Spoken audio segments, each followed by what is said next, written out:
How does Cryptshare on Microsoft Azure work? As a customer, you can order a Cryptshare server from the Microsoft Azure Marketplace yourself.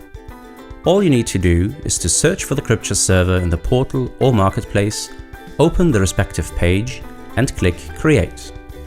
Then, choose the region of the computing center in which Cryptshare on Microsoft Azure will be operated and set the access credentials.